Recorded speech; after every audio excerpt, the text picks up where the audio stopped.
ಬರಗಾಲ ನಾಡಿನೊಳಗಿಂದ ಒಂದು ಇರಿವಿ ಇಲ್ಲಿ ಬಂದಿತ್ತತ್.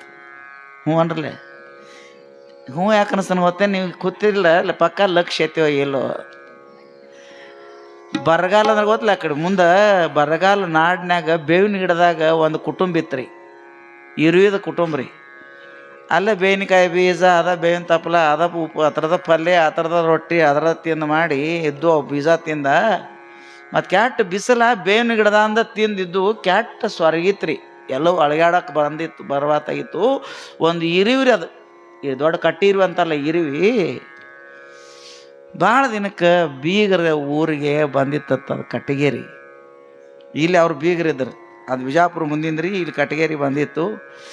ಇವೆಲ್ಲ ಸುತ್ತಮುತ್ತ ಸಕ್ಕರೆ ಫ್ಯಾಕ್ಟ್ರಿ, ಕಬ್ಬ ಗಿಬ್ಬ ಈ ಕಡೆ ಎಲ್ಲ ಚಲೋ ಇರಿವುಗಳೆಲ್ಲ ತಿಂದು ಮಾಡಿ ಅಗದಿ ನೋಡಕ್ಕೆ ಹೋದ್ರೆ ಪೈಲ್ವಾನ್ರಂಗೆ ಇದ್ದು. ಅದು ಅಡುಗೆ ಆಡ್ಕೊತ ಬಂದಿತ್ತು. 4 ದಿನ ಇದ್ದರು ಮಾಡ್ರು, ಕುಂಡನ ಮಾತಾಡ್ತೀವಿ, ನಿಮ್ಮದೇ ಹೆಂಗೆ ನಮ್ಮದೇ ಹೆಂಗೆ. ಅದಂತೂ ಅದ ಜಾಲಿ ಗಿಡ, ಅದ ಬೇವಿನ ಗಿಡ, ಅವ ಬೇವಿನಕಾಯಿ ಬೇವಿನ ಬೀಜ, ಇದನ್ನು ಬಿಟ್ಟರೆ ಏನೂ ಇಲ್ಲ. ನಮ್ದು ಹಿಂಗೆ ಬಂದಂಗೆ ಹೋಗೋದಾ. ಪಾಪ ಇದು ಕಟ್ಟಿಗೇರಿ ಇರಿವಿ ಭಾಳ ಚಲೋ ಇತ್ತು. ಅಲ್ಯಾಕೆ ವನ ಬೇವಿನಕಾಯಿ ತಿತ್ತಿರಿ ಕೈಯ. ರೇಣುಕಾ ಫ್ಯಾಕ್ಟ್ರಿ ಐತಿ, ಹಳ್ಳ್ಯಾಳ ಫ್ಯಾಕ್ಟ್ರಿ ಐತಿ, ಕುಡುಗುಂಟಿ ಫ್ಯಾಕ್ಟ್ರಿ ಐತಿ. ಒಂದು ಗೋಡೌನ್ದಾಗ ಒಂದು ಮೂಲಿ ಹಿಡಿದ್ರೆ 100 ವರ್ಷ ಆದರೂ ಸಹಿತ ಯಾರು ಏನು ಅನ್ನಂಗಿಲ್ಲ. ಮೂಲಿ ಹಿಡ್ಕೊಂಡು ಸುಮ್ಮನೆ ಸಕ್ರೆ ತಿನ್ನೋದ, ಅಲ್ಲೇ ಜಳಕ ಮಾಡೋದ, ಅಲ್ಲೇ ಒಟ್ಟು ಚೀಲ ಯಾವ ಕೇಳ್ತಾನೆ, ಬಿಲ್ ಇಲ್ಲ ಏನಿಲ್ಲ, ಗೇಟ್ ಪಾಸ್ ನಮಗಿಲ್ಲ. ನಮಗೆ ಕಳ್ಳು ಬಳ್ಳಿ ಹೆಣ್ಮಕ್ಳು ಮೊಮ್ಮಕ್ಕಳು ಮರಿಮಕ್ಕಳು ಹೆಣ್ಮಕ್ಳು ಎಲ್ಲ ಒಂದು ಗೋಡೌನ ಹಿಡಿದೇವು, ನಮ್ನ ಯಾವ ಕೇಳಂಗಿಲ್ಲ. ಯಾಕೆ ಬೇವಿನ ಬೇಜ ತಿಂತಿ ಬರಬೇಕು, ಸುಮ್ಮ ಕುಟುಂಬ ತೊಗೊಂಡು ಬಾತು. ಇದೊಂದಿಟ್ಟು ಆ ಕಡೆ ಇತ್ತಲ್ಲ ಅಡವೆ ಅಂದ ಕೌಂಟ, ಸುಮ್ಮ ಕೊಂಡ್ಲಿಲ್ಲ.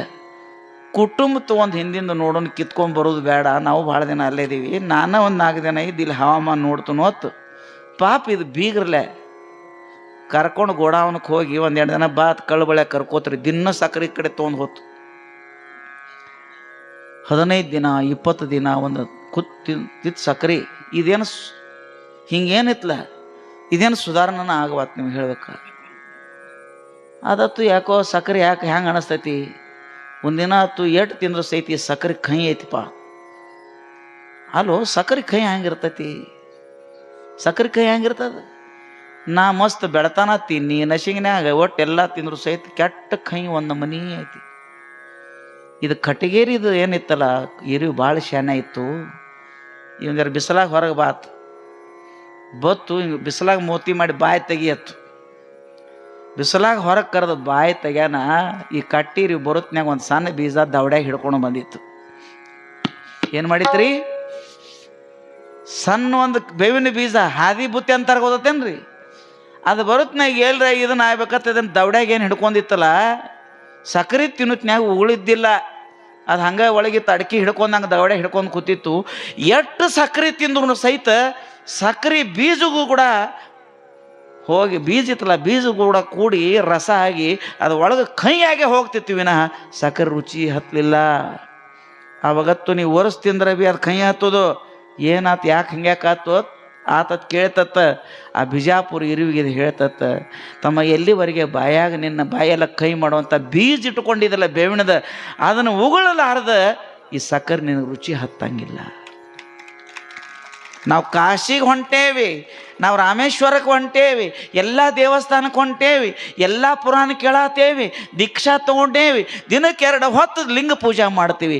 ಆದ್ರೆ ನಮ್ಮ ಮನುಷ್ಯನೊಳಗೆ ಕಾಮ ಕುರೋದು ಅನ್ನುವಂಥ ಬೀಜ ಒಳಗೆ ಇಟ್ಟುಕೊಂಡು ಮ್ಯಾಗ ಓಂ ನಮಃ ಶಿವ ಮ್ಯಾಗ ಹಚ್ಚಿದ್ರೆ ಏನಾಗ್ತದೆ, ಬೀಜ ಬಾಯಾಗಿದ್ರೆ ಸಕ್ಕರೆ ಕೈ ಹತ್ತದ. ಬ್ಯಾಡಾದ ಹೊಲಸು ಬೀಜ ಉಗುಳಿದ ಬಳಕ ಸಕ್ಕರೆ ರುಚಿ ಹತ್ತದ. ನಮಗೆ ಕೆಡಿಸುವಂಥದ್ದು ನಾವು ತೆಗೆದು ಮನುಷ್ಯನಂದ ಚೆಲ್ಲಿದ ಬಳಕ ಗುರು ಹೇಳುವಂಥ ಮಂತ್ರ, ಗುರು ಕೊಟ್ಟ ಲಿಂಗ, ಗುರು ಹೇಳುವಂಥ ಸತ್ಸಂಗ ಅದೆಲ್ಲವೂ ರುಚಿ ಆಗ್ತದೆ. ನಾವು ಯಾವ ಮನೆ ಆಗದೇವಲ್ಲ ಅದೇ ಕೈಲಾಸ ಆಗ್ತದೆ, ಅದು ಶಿಖರಜಿ ಆಗ್ತದೆ ಜೀವನದಲ್ಲಿ.